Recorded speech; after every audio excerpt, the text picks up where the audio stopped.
3, 4, 5. Hey guys, it's Mr. Brown. And this new recording program that we've got, this is going to let me do this. I'm going to be able to actually, share with you the text with the No Fear Shakespeare on sparknotes.com and, read with you, and that way I can go over things and you can see where I'm at as I'm reading. All right? So let's go ahead and get started on Act 2, Scene 1. And we spend the rest of the play on Cyprus. We never go back to Venice. The next 4 acts of the play will be conducted on Cyprus. And as we open with Act 2, Scene 1, Montano, who's the governor of Cyprus, he was mentioned in Act 1, is standing on the walls of the citadel, the castle that defends Cyprus, with some of his officers, although this book says gentlemen. And as it begins, Montano and they are looking out on the absolute most terrible storm that any of them have ever seen. And there's a little bit of symbolism involved in the fact that this storm is now hitting Cyprus because there is a storm coming. You'll remember that Iago, right there at the end of Act 1, was invoking the powers of darkness to help him loose his storm on his enemies, Cassio and Othello. So it begins with Montano. What now from the cape can you discern at sea? Nothing at all. It is a high-wrought flood. I cannot twixt the heaven and the main descry a sail. Methinks the wind hath never spoke aloud at land. A fuller blast ne'er shook our battlements. It hath ruffianed so upon the sea what ribs of oak, when mountains melt on them, can hold the mortise. What shall we hear of this? Segregation of the Turkish fleet. For do but stand upon the foaming shore, the chidden billow seems to pelt the clouds. The wind-shaped surge with high and monstrous mange seems to cast water on the burning bear and quench the guards of the ever-fixed pole. I never did like molestation view upon the enchafed flood. If the Turkish fleet be not in shelter and embayed, they are drowned. It is impossible to bear it out. So they're looking at this terrible storm, and it's just monstrous, absolutely monstrous. Montano says, "What from the cape can you discern at sea?" What can you see? I mean, can you see anything out there at all? And the first officer, the first gentleman says, nothing. It's so terrible a storm that I can't even tell the difference between when the sea ends and the sky begins.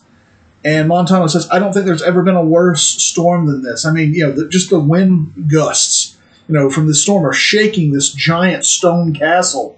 And the waves are just so smashing into the base of the castle. He says, what ribs of oak, what ship could stand up to this stuff when it looks like it could melt down a mountain? What do you think is going to happen? And the second officer says, a segregation of the Turkish fleet. The Turkish fleet is going to get torn apart by this storm. He's like, just look at this mess. The waves look like they're going to reach up and put out the stars. The wind-shaped surge with high and monstrous mane seems to cast water on the burning bear. He's talking about the constellation Ursa Major. He's like, I never have liked molestation viewed. I've never seen a storm this bad. And Montano agrees with him. If the Turkish fleet is not somewhere in a safe harbor somewhere, they're going to get sunk by this thing. All right? A third officer, a third gentleman comes running in. News, lads, the wars are done. The desperate tempest has so banged the Turks that their designment halts. A noble ship of Venice hath seen a grievous wreck and sufferance on most part of their fleet. How, is it true? A ship is here put in. A Veronessa, Michael Cassio, lieutenant to the warlike Moor Othello, is come on shore. The Moor himself at sea and is in full commission here for Cyprus. I am glad on it. 'Tis a worthy governor. But this same Cassio, though he speak of comfort touching the Turkish loss, yet he looks sadly and prays the Moor be safe, for they were parted with foul and violent tempests. Pray heavens he be, for I have served him, and the man commands like a full soldier. Let's to the seaside, ho! As well as to the vessel that's come in, as to throw out our eyes for brave Othello, even till we make the main and the aerial blue an indistinct regard. come, let's do so. For every minute is its expectancy of more arrivals. All right, so this third officer actually, confirms what they were just speculating. The Venetian fleet that was coming in to relieve them has spotted Turkish ships capsized by these terrible waves, smashed against the reefs. There's no way they're going to be able to launch their assault on Cyprus because their ships are torn to pieces. However, problem. This same storm is doing just about the same thing to the Venetian fleet. And they don't know that they're going to be able to even mount an assault with, got distracted.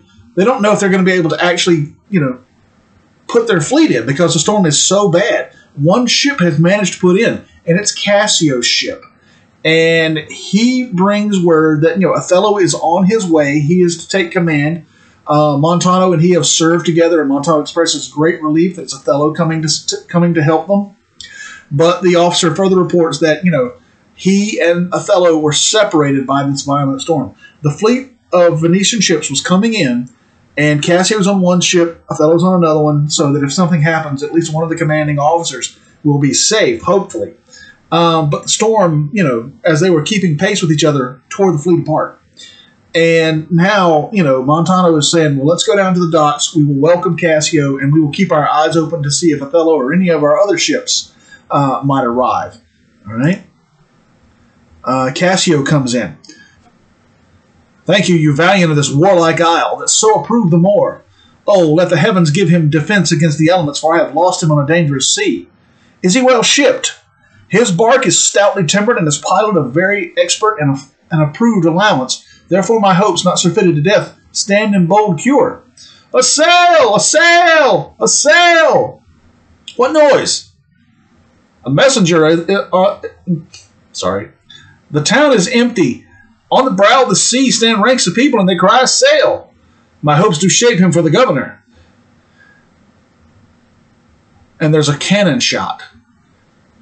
They do discharge the shot of courtesy. Our friends, at least. I pray you, sir, go forth and give us truth who it is that has arrived. I shall. All right? So Cassio arrives, and again, he offers up a prayer that Othello will make it through this storm safely. Montano asks, is he well shipped? What is the quality of his ship?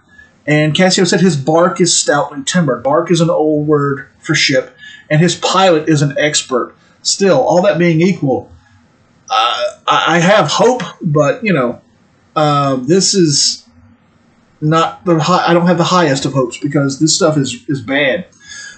They hear someone crying out a sail. Another messenger arrives and brings them word that another ship has been spotted coming in to Cyprus. And they express their hope that it's Othello. There's a cannon shot. It's an odd custom. They fire off a cannon to welcome in a friendly ship. Odd custom. I can see that going wrong real quick. And the second officer, the second gentleman is sent to check and see who it is. All right? Montano. But good lieutenant, is your general arrived? Most fortunately. He hath achieved a maid that paragons description and wild fame, one that excels the quirks in blazoning pens, and in the essential vesture of creation does tire the engineer. How now? What's put in? Oh, that was still Cassio, sorry. 'Tis one Iago, ancient to the general. He's had most favorable and happy speed. Tempest themselves, high seas and howling winds, the guttered rocks and congregated sands, traitors and steep to enclog the guiltless keel, as having sense of beauty do omit their mortal natures, letting go safely by the divine Desdemona. What is she? She that I spake of, our great captain's captain, left in the conduct of the bold Iago, whose footing here anticipates our thoughts, a Senite's speed.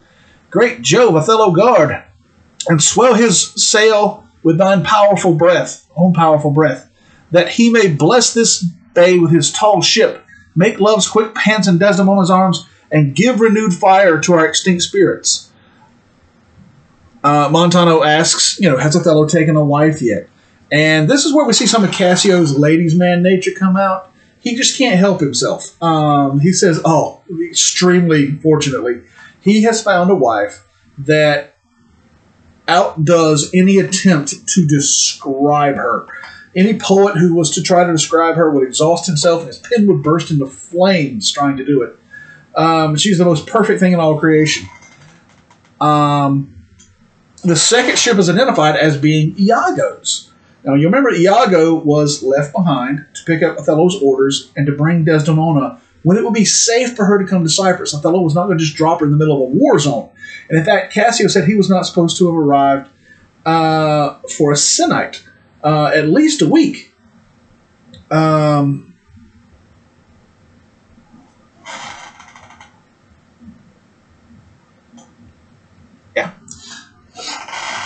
And Cassio says, he must have made the crossing in record time. He must have had very favorable winds pushing his ship along, and all the threats of the sea, the howling winds and guttering rocks and congregated sands that might trap or destroy a ship, must have all parted away to allow Desdemona safe passage. And Montano says, "Who's she?" And he says, "That is our captain's captain, she that I spake of, Othello's new wife, left in the conduct of the bold Iago." And again, he offers up a prayer that Othello will arrive safely and that he and Desdemona can be joined together again and share their joy with all of Cyprus. Iago comes in with his wife Emilia, Desdemona, and Rodrigo wearing the disguise. Remember that? I can't talk. Iago had told him to get a false beard, get a disguise, so that no one will recognize you on Cyprus. All right? And this is still Cassio. "Oh, behold, the richness of the ship is come on shore. You men of Cyprus, let her have your knees. Hail to thee, lady, and the grace of heaven, before, behind thee, and on every hand, and wheel you round." "I thank you, Cassio. What tidings can you tell me of my lord? He is not yet arrived, nor know I aught, but that he's well, and will be here, and will be shortly here." "Oh, but I fear. How lost you company? The great contention of the sea and skies parted our fellowship." "A sail! A sail! But hark, a sail! They give this greeting to the citadel. This likewise is a friend. See for the news. Good ancient, you are welcome. Welcome, mistress. Let it not gall your patience, good Iago, that I extend my manners. 'Tis my breeding that gives me this bold show of courtesy." Let's go back and we'll talk about that a little bit. All right.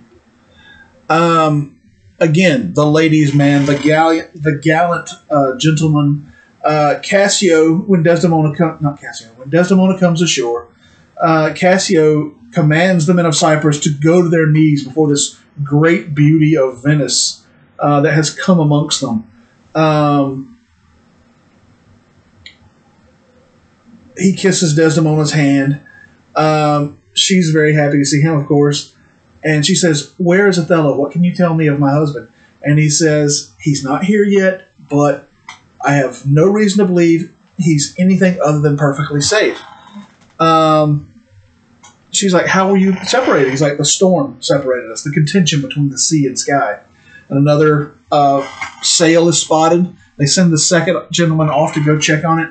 And greetings are exchanged between Iago's party and Cassio. He welcomes Iago, and he goes so far as to give Emilia a kiss. And he says, "Iago, don't mind me. You know how I am. I always extend my manners too far. And it's my bold show of courtesy." All right. And Iago says, "Sir, would she give you so much of her lips as of her tongue she oft bestows on me? You'll have enough. Alas, she has no speech. In faith, she has too much. I find it still when I have leave to sleep. Marry, before your ladyship, I grant, she puts her tongue a little in her heart and chides with thinking. You have little cause to say so. Come on, you are pictures out of doors. Bells in your parlors, wildcats in your kitchen, saints in your injuries, devils being offended, players in your huswifery, and huswives in your beds. Oh, fie upon thee, slanderer! Nay, it is true, or else I am a Turk. You rise to play and go to bed to work. You shall not write my praise. No, let me not. What wouldst thou say to me if thou should praise me? Oh, gentle lady, do not put me to it, for I am nothing if not critical. Come on, essay. There's one gone to the harbour? Ay, madam. I am not merry, but I do beguile the thing I am by seeming otherwise. Come, how wouldst thou praise me? I am about it, but indeed my invention comes from my pate as birdlime does from frieze. It plucks out brains and all. But my muse labours, and thus she is delivered. If she be fair and wise, fairness and wit, the one's for use, and the other useth it. Well praised! How if she be black and witty? If she be black and thereto have a wit, she'll find a white that shall her blackness fit. Worse and worse! How if fair and foolish? She never yet was foolish that was fair, for even her folly helped her to an heir. These are old fond paradoxes to make fools laugh at the alehouse. What miserable praise hast thou for her, that's foul and foolish? There's none so foolish, foul and foolish thereunto, but does foul pranks, which fair and wise ones do. O heavy ignorance, thou praisest the worst best. But what praise couldst thou bestow on a deserving woman, indeed, one that in the authority of her merit did justly put on the vouch of very malice itself? She that was ever fair and never proud, had tongue at will, and yet was never loud, never lacked gold, and yet would never gay, fled from her wish, and yet said, now I may. She that being angered, her revenge being nigh, bade her wrong stay, and her displeasure fly. She that in wisdom never was so frail to change the cod's head from the salmon's tail. She that could think and ne'er disclose her mind, see suitors following and not look behind. She was a wight if ever such wights were. To do what? To suckle fools and chronicle small beer. O most lame and impotent conclusion! Do not learn of him, Amelia, though he be thy husband. How say you, Cassio, is he not a most profane and liberal counsellor? He speaks home, madam. You may relish him more in the soldier than in the scholar. All right? And those two step very close together. He takes her by the hand, by the palm. Aye, well said, whisper. With a little web as this will I ensnare as great a fly as Cassio. Aye, smile upon her, do. I will guide thee in thy own courtship. You say true, 'tis so indeed.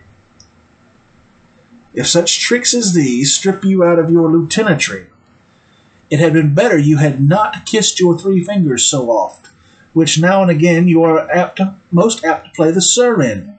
Very good, well kissed, excellent courtesy. 'Tis so indeed. Yet again your fingers to your lips? Would they were clyster pipes for your sake. The more, I know his trumpet. All right, let's back it up a bit. I didn't want to interrupt that because it's a pretty long passage there. All right. When Cassio kisses Amelia and says, don't mind me, Iago, you know how I am.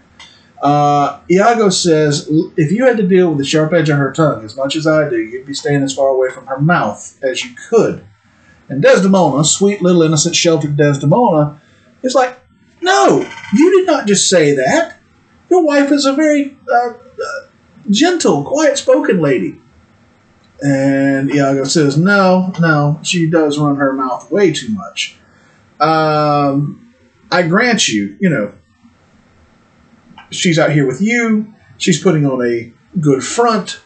But even now, I'm fairly certain that she's scolding me in her mind. All right? Amelia says, you have had no cause to say anything like that. All right? And he's like, come on, women. Your pictures out of doors, bells in your parlors, wildcats in your kitchen, saints in your injuries, devils being offended, players in your housewives and housewives in your bed. He says, out in public you act perfect, just like a woman, like you should, but back home, there's alarm bells going off in the parlor. You're a wildcat in the kitchen throwing pots and pans at me. You act like a wounded saint if anything is done to you. and you get mad at the devil himself if you're offended. He says you play in your housewifery and you're a housewife in your bed. You don't take your housework responsibilities seriously, and you're a housewife in the bed. Housewife was another word for slut or prostitute. All right. And Desdemona, again, sweet little innocent Desdemona, just jaw drop, just boom. And she's like, fie upon you, slanderer! Shame on you for dare saying something like that. And he's like, no, it's nothing but the truth. He's like, he says, or else I am a Turk. It's like you rise to play and go to bed to work. You get up and I get out of bed to have fun, and you get back in the bed to go back to work. All right. Basically, he's implying that most women in general, and his wife Amelia especially, is a prostitute. Sorry about that. Amelia says, you will never write my praise. And he's like, no, I will not. And Desdemona is like, well, what would you say about me? Iago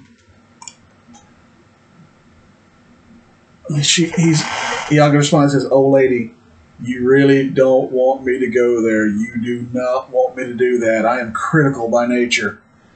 And she's like, no, come on. Just say what you got to say. Somebody did go down the harbor, didn't they? Yes, ma'am. Somebody went to the harbor. She's like, well, I'm just trying to keep my spirits up while we're passing the time, hoping for Othello's arrival. But come on, what do you get? What would you say to me? And this whole he says, all right, I don't really want to do this, but since you asked for it, I'll give it to you. And up to this point, everybody's been smiling, laughing. He's got a big grin on his face. Everybody thinks he's playing and joking. Amelia, her smile is a little bit forced, and we're going to get to that later. But, Desdemona says, what would you say about me? And through a whole series of this whole series here of rhyming couplets and a verse hit through here, the whole thing of it, all of it, all right? Just all this through here, all of it. I'm not even going to go into great detail about it. You can sum up in 2 words. Women bad, all right? Doesn't matter whether they're smart, dumb, pretty, ugly, nice, mean. Doesn't matter whether they're blonde, brunette, redhead, fair skin, dark skin. Does not matter. They're all bad, all right? And they will do nothing to a man but trick him, lie to him, cheat on him, trap him in marriage. You name it. Women are terrible creatures in Iago's opinion. And again, everyone's laughing and he's playing and he's got a big smile and everybody thinks he's kidding, but he's not. This is absolutely his real, honest-to-God opinion of women. Iago is a full-blown misogynist. He hates women, all right? Or at the very least does not respect them. We're going to get into this a little bit later. This has led a lot of people to wonder if, he might be gay or bisexual and was forced to do this marriage with Amelia. It's possible certain portrayals of the character have taken it that way. It's possible also that just, Iago being the hateful person that he is, he just hates everybody. And he, in particular, he hates women.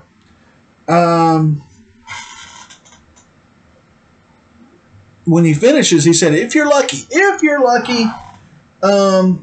you'll have a woman smart enough to keep the kids fed and keep enough money in the house to buy some beer. All right? And Desdemona is just completely shocked and horrified by this. She's like, oh, God, this is a terrible conclusion. Amelia, don't listen to this man. I don't care if he is your husband. Take no note of him. And she says, Cassio, what do you think about this horrible man? And Cassio says, ma'am, he makes a better soldier than he does a scholar. And they laugh, and they step apart from the others. And if you were to see them together, the way they're standing, you would get the wrong idea quick. You would look at them and think, oh, they're a couple, because they're standing in each other's bubbles, they're holding hands, they're whispering together, they're laughing, they're smiling. They look like they're intimate. Iago watches them like a hawk this entire time. And as he watches them, he says, oh, yeah, look at him holding hands with her. Look at him whispering in his ear. Ah, yeah, well said. That must have been a funny remark. Yeah, you got her laughing. And he looks at us, he cuts his eyes at us, and he says, with a little web like this, indicating, just them being friendly. Too friendly, maybe. We're going to find out Cassio is too familiar with other people's women. We just saw the kiss he planned on Amelia. He says, I will catch a greater fly as Cassio. This is the web I will use to catch Cassio. He says, I will guide thee in thine own courtship. I will, skewer you with your own romantic nature. And again, he's just continuing to mock them and make fun of them. Very good, well kissed, and excellent courtesy. And Cassio apparently is doing something like this. All right, which is to show his that he finds something exquisite or wonderful. And as he's sitting here doing this, apparently he's doing it multiple times. Iago says, "I wish those were clyster pipes, enema tubes." All right, and finally they hear another trumpet, and Iago instantly recognizes it. It's Othello. All right. 'Tis truly so. Let's meet him and receive him. Lo, where he comes. And Othello comes in with some of his officers, and he sees Desdemona. He jumps off his horse. He runs to her, wraps her up in the big old bear hug, and spins her around. He was not expecting to see her. Oh, my fair warrior. My dear Othello. It gives me wonder great as my content to see you here before me. Oh, my soul's joy. If after every tempest come such calms, may the winds blow till they have wakened death, and let the laboring bark climb hills of seas Olympus high, and duck again as low as hell's for heaven. If it were now to die, 'twere now to be most happy, for I fear my soul hath her content so absolute that not another comfort like this succeeds an unknown fate. The heavens forbid but that our loves and comforts should increase, even as our days do grow. Amen to that, sweet powers. I cannot speak enough of this content. It stops me here. It is too much of joy. And this, the greatest discords be that ere our hearts shall make. Oh, you are well tuned now, but I'll set down the pegs that make this music as honest as I am. Come, let us to the castle. News, friends, our wars are done, the Turks are drowned. How does my old acquaintance of this isle? Honey, you shall be well desired in Cyprus, for I have found great love amongst them. Oh, my sweet, I prattle out of fashion, and I dote on mine own comforts. I prithee, good Iago, go to the bay and disembark my coffers. Bring thou the master to the citadel. He is a good one, and his worthiness doth challenge much respect. Come, Desdemona, once more well met at Cyprus. All right, let's roll it back just a hair. All right. And as we said, she's not supposed to be here. Desdemona's not supposed to be here. She's not supposed to be here for at least a week. So he's, had this terrible, horrible voyage. He comes thinking he's going to have to do battle. And here's Desdemona. And so every other thought in his head is gone. He rushes to meet her and just wraps her up in his arms. And he says, as terrible as that storm was, I would have another. I would have one every day if it could end as happily as I am right now. And Desdemona says, nothing can happen now except that we will get happier and happier every day as we grow old together. And Othello says, amen to that. And he says, I can't even speak. I can't describe how happy I am. And he just, he kisses her. It's like, this is the closest we are ever going to come to fighting. And that's some foreshadowing right there. And as Iago watches them, he just says to himself, oh, yeah, you're happy now, but soon enough I'm going to set down some music for you two to dance to. All right. Othello addresses the crowd, and he says, news, friends, our wars are done, the Turks are drowned. The Turkish fleet is torn to smithereens by the storm. There's no way they can mount an assault. They're not going to have to fight. He greets Montano, his old acquaintance of this isle, and he tells Desdemona, you are going to love Cyprus. It's a great place. The people are so friendly. And he's like, I can't help it. I'm just so happy. I'm just running on at the mouth. He says, let's go up to the citadel. He turns and tells Iago, Bring the captain and my luggage up to the citadel. I want to reward him for getting me safely to Cyprus. He was an excellent captain, and I need to reward him. All right? And so everybody goes up to the citadel. As they're going, Iago grabs Rodrigo and pulls him aside. Do thou meet me presently at the harbor. Come hither. If thou beest valiant, as they say, base men being in love, have then a nobility in their natures more than is native to them, list to me. The lieutenant tonight watches on the court of guard. First, I must tell thee this. Desdemona is directly in love with him. With him? Well, 'tis not possible. Lay thy finger thus, and let thy soul be instructed. Mark me with what violence she first loved the more, but for bragging and telling of his fantastical lies. To love him still for prating? Let not thy discreet heart think it. Her eye must be fed, and what delight shall she have to look on the devil? When the blood is made dull with the act of sport, there should be a game to inflame it and give it satiety, a fresh appetite. Loveliness in favor, sympathy in years, manners and beauties, all which the more is defective in. Now, for want of these required conveniences, her delicate tenderness will find itself abused, begin to heave in the gorge, disrelish and abhor the more. Very nature will instruct her in it, and compel her to some second choice. Now, sir, this granted, it is a most pregnant and unforced position. Who stands so eminent in the degree of his fortune as Cassio does? A knave very voluble, no further conscionable than in putting on the mere form of civil and humane seeming, for the better compassing of his salt and most hideous loose affection. Why none? Why none? A slipper and subtle knave, a finder of occasion that has an eye that can stamp and counterfeit advantages, though true advantage never present itself. A devilish knave. Besides, a knave is handsome, young, and hath all those requisites in him that folly and green minds look after. A pestilent, complete knave, and the woman hath found him already. I cannot believe that in her. She's full of most blessed condition. Blessed figs in. The wine she drinks is made of grapes. If she had been blessed, she never would have loved the more. Blessed pudding. Didst thou not see her paddle with the palm of his hand? Didst thou not mark that? Yes, that I did, but that was but courtesy. Lechery by this hand, an index and obscure prologue to the history of lust and foul thoughts. They met so near with their lips that their breasts embraced together. Villainous thoughts, Rodrigo. When these mutabilities so marshal the way, hard at hand comes the master and main exercise, the incorporate conclusion. Psh!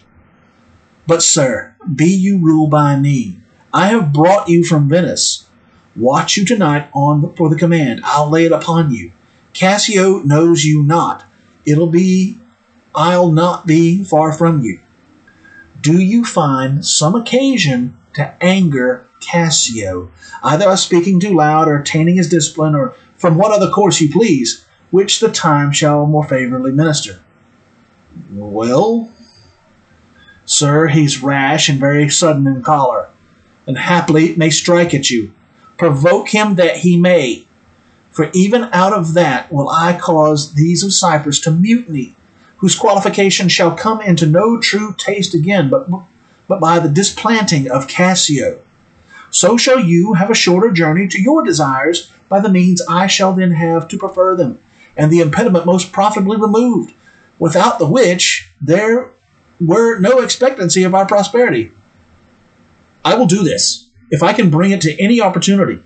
I warrant thee. Meet me by and by at the citadel. I must fetch his necessaries ashore. Farewell. Adieu.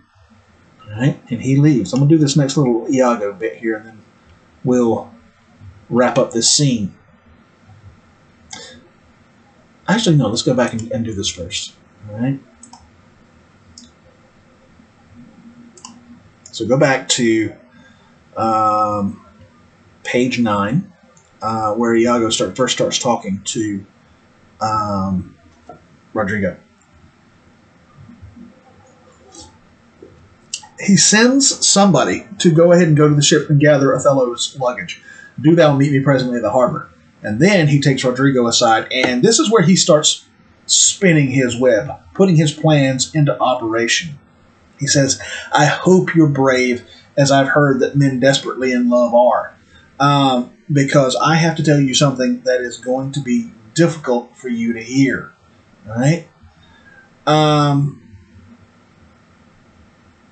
Desdemona is in love with Cassio. There's something going on there. And Rodrigo, who's normally as thick as a post, actually says this correctly. It's impossible. She couldn't be in love with Cassio. And if he had 3 functioning brain cells, he'd know, yes, this is correct. She did not travel to Cyprus with Cassio. They were on separate ships. All right? Miles apart. So there's been no time or opportunity, however many days it took them to get from Venice to Cyprus, probably about a week to 10 days. They've not been together. So it is impossible that she and Cassio could have struck something up and got something started. But Iago, as we have already discussed and are going to continue to see examples of, is a smooth, fast talker, all right, and a heck of a good actor. He says, listen to me, all right? I told you how it was going to be. I told you that as quickly and as violently as they came together, they were going to break up just that quickly, all right?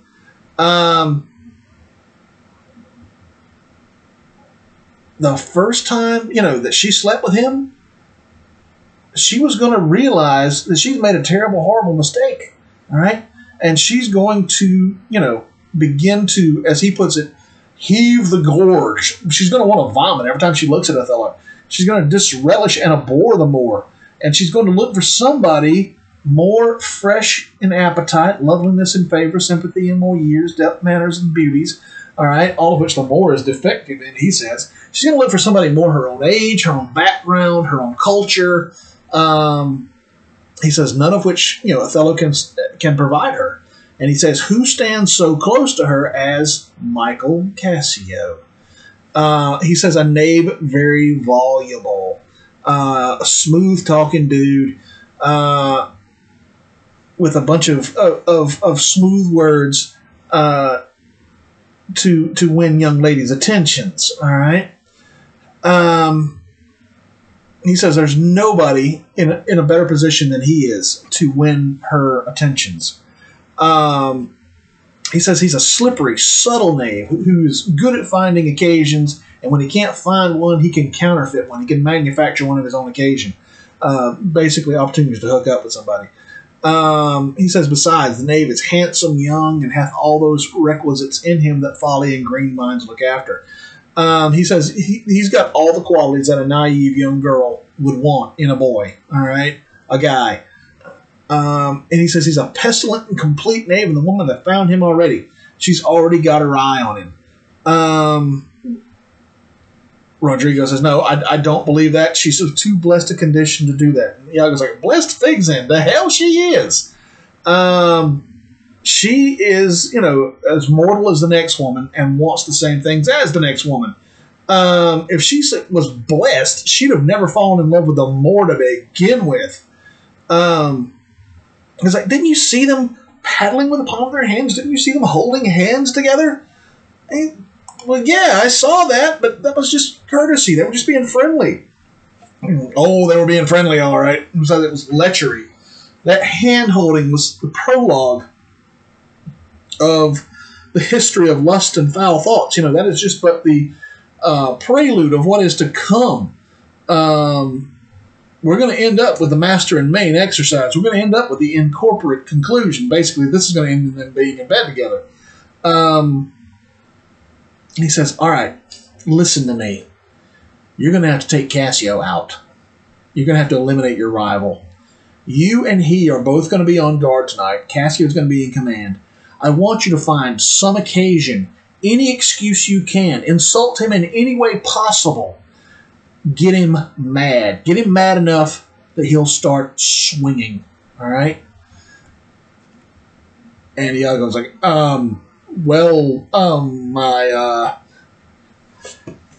he's very quick-tempered.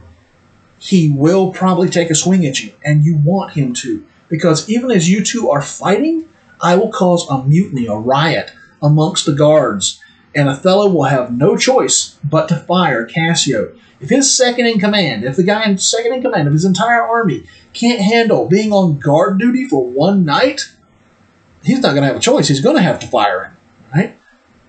He will be out of the way. Desdemona won't want him if he doesn't have a job. That's assuming that he doesn't just, he's not going to have contact with Desdemona. And then you will be that much closer to her. He's convinced. Rodrigo is convinced. And he says, any opportunity that comes up, I will take advantage of it. And Iago says, okay,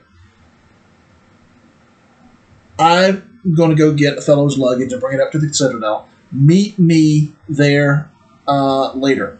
All right? And Iago leaves. Rodrigo leaves. All right? And then we have this last little bit, and this is actually, one of my favorite Iago moments. Just like he did at the end of Act 1, Scene 3, he turns to us and he starts a conversation with us. That Cassio loves her, I do well believe it. That she loves him, 'tis apt and of great credit. The more, albeit that I endure him not, is of constant, loving, noble nature, and I dare think that he'll prove to Desdemona a most dear husband.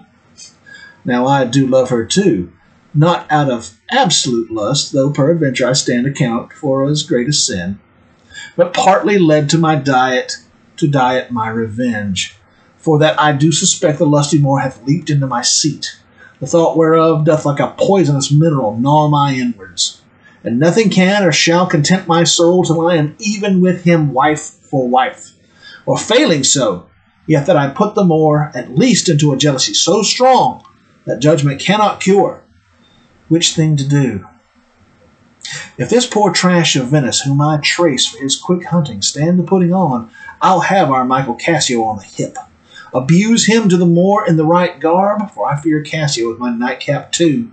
Make the Moor love me, thank me, love me, and reward me for making him egregiously an ass, and practicing upon his peace and quiet even to madness. 'Tis here, but yet confused.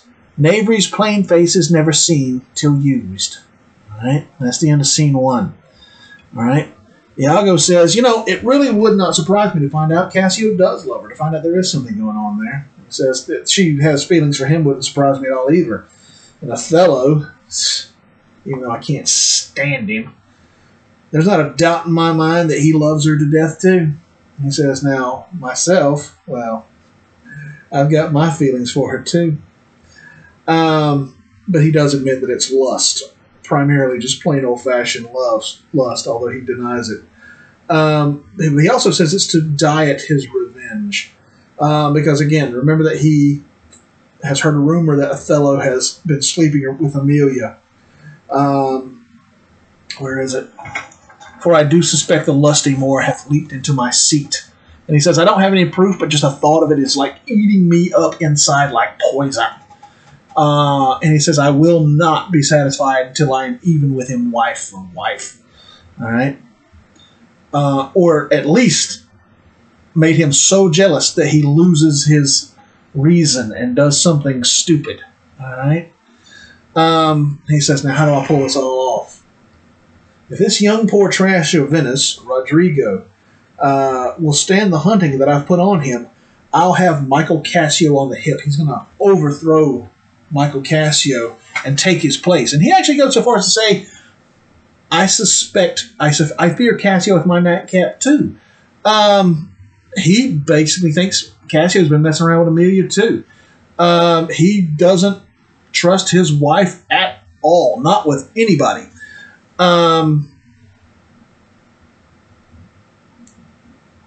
And he says, even as he makes a fool out of Othello, makes him egregiously an ass, Othello will thank him and love him and reward him, even as he drives Othello to madness. All right? He's just so nasty. He's just so mean. And he's just so clever. All right? Like I said, he arguably is one of the classic supervillains of literature. All right? Act 2, Scene 2 is very brief. Just what you see right here. This one character comes out and makes a speech. All right, a herald, a messenger. All right, and he's crying out his message to the whole town. You may have seen in an old movie a town crier, a guy who walks through the town and he has a bell and he'll ring it and he'll say, you know, it's 7 o'clock and all is well. He has nothing to report to the town. Everything's okay. But if he does have something to report, he will basically be like a living newspaper crying out to the town what the news is. All right, and that's what he's doing right now. It is Othello's pleasure, our noble, valiant general, that upon certain tidings now arrived, importing the mere perdition of the Turkish fleet, every man put himself into triumph, some to dance, some to make bonfires, each man to what sport and revels his addiction leads him. For besides his beneficial news, it is the celebration of his nuptial. So much was his pleasure should be proclaimed. All offices are open, and there is full liberty of feasting from this present hour of 5 till the bell hath tolled 11. Bless the Isle of Cyprus and our noble General Othello! All right, so he's out here making this speech. And while he's doing this, all eyes on him, the curtains are closed, and they're running around like crazy people, setting up for the next scene. And the herald's message is that it's Othello's pleasure, celebrating our victory over the Turks, and celebrating his marriage that the entire island is to celebrate, even the military personnel. He says, pursue whatever addiction suits you. Eat, dance, drink, make bonfires, whatever you want to do, do it. Now, he does say that this is only for a period of 5 till 11. Come 11 o'clock, party's over, military personnel go back on duty. All right? And he wraps it up by saying, bless the Isle of Cyprus and the noble General Othello. All right? And this is Act 2, Scene 3. I'm going to pause here and take a little break, and then I'm going to do Scene 3, because Scene 3 is kind of long. All right?